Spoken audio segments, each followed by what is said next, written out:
welcome to a video highlighting important installation features of the iSTAR Ultra controller. The iSTAR Ultra SE is gaining strong acceptance as a replacement for the venerable iSTAR Pro. Same form factor, same wiring pinouts, same connectors, but with a much stronger feature set. With dual GigE network ports, 2 GB of RAM, and a fast dual-core processor, it is considered the industry's most powerful controller. With those technical enhancements, there are some critical pre-installation protocols that need to be followed. The purpose of this video is to make certain our integrators and installers in the field are aware of and follow those important pre-installation steps. These steps are critical depending on the type of mode you want the controller to operate in. Alright, let's go ahead and highlight those steps.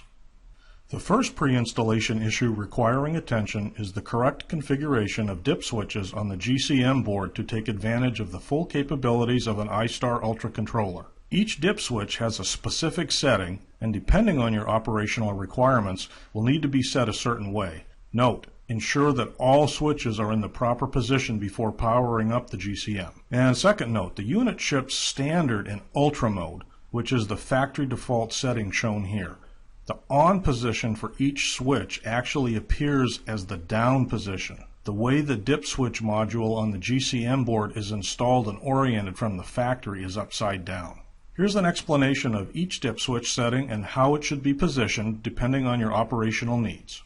S1-1 enables AES network encryption and is on by default.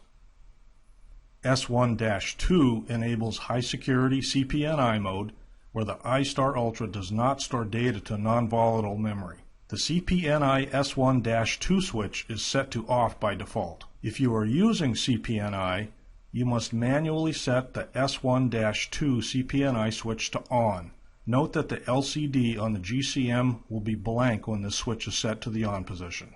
S1-3 is not used and must be in the off position permanently. S1-4 is in the off position by default, and again ships from the factory in this orientation for Ultra mode. In the on or down position, Pro mode is enabled, allowing the iSTAR Ultra SE to emulate the iSTAR Pro. If you desire the controller to act as an iSTAR Pro for local system compatibility purposes, you must reset dip switch S1-4 to the on position, which is down to enable Pro mode. To note, the optional RC-4 encryption setting while in Pro mode is not supported at this time.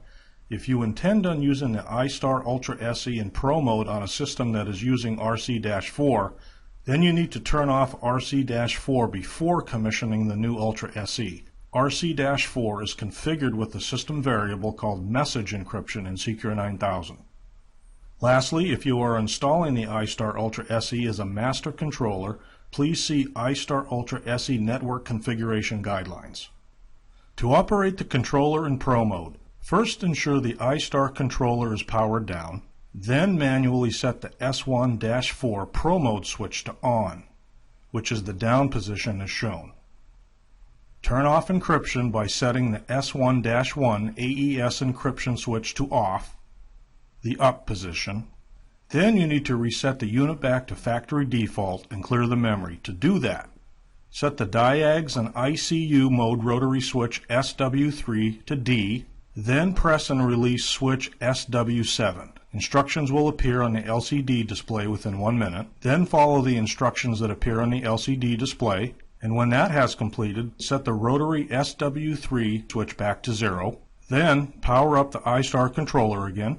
Press and release switch SW7. Instructions appear on the LCD display within 1 minute. For any other procedures, reference the Software House Bulletin inserted in your packaging materials. If you are looking for more information on the iSTAR Ultra SE, contact Rick Foke, Senior Product Manager, at 978-577-4266 or via email at rfoke@tycoint.com.